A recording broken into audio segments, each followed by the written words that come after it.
guys. Hey, you know, we're still in springtime. I've been working on my liver detox with my carrot juicing. I've been feeling great, but when you really think about it, springtime is also spring cleaning. It's like feng shui. So not only cleaning the closets, getting the junk out, but we gotta look closer at all the details. And if you look here, these windows can get really dusty. They can carry a lot of dust, and they're close to the window. The window sometimes can have a lot of moisture and humidity come through. That can grow mold, and that can be really challenging because all of a sudden in the springtime you get allergies, you get sinus problems, you don't really know why, and sometimes it's inside your house. So if we take a look closer, I've been working on this for a couple weeks on my windows, but take a peek here. You can see the mold growing on the window, and you can see that it's not healthy, and that's not good. So I've been working to clean the windows, and if you look down here, you can see mold as well.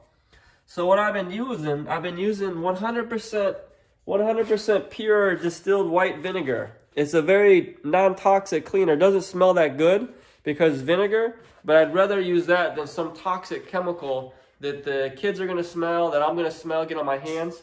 So all I did is I put it in a bottle, a hydrogen peroxide bottle. I just put 100% vinegar in there.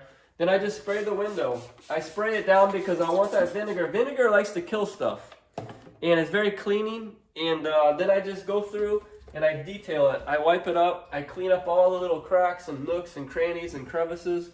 And then as I get through, I do it a couple times. So I might spray it down a few times just to make sure that I don't get any. And I want to get it all off of there. And as I clean through the whole thing, then I feel confident that we had a real thorough spring cleaning. Because if we're breathing that stuff in the air, it's getting into our sinuses, it might get in the blood, into the lung, respiratory, then it gets into the organs inside the body. So we don't want that because that can contribute to headaches, sinus allergies, sneezing, all kinds of fatigue, all kinds of stuff you won't even believe. So you got to check under your sink, in your bathroom, in the kitchen. You got to check on top of things. You got to do a thorough spring cleaning, and this is very good because as you do that, you'll purify your health and your house. You'll feel much better. But that's why not only the inside health of your body with the carrot juice, but the outside environment, the feng shui, cleaning up the mold, the dirt, cleaning up the things that are in your house that you don't need, the things in the closet that are just sitting there worthless, taking up space and time. So go through the spring cleaning and get rid of junk, get rid of old things, donate it, throw it out, clean up the windows, and you know, nothing better to do on your weekend than just clean up mold. So one love for you guys. You guys are cool. Until next time, we'll see you then. Good luck.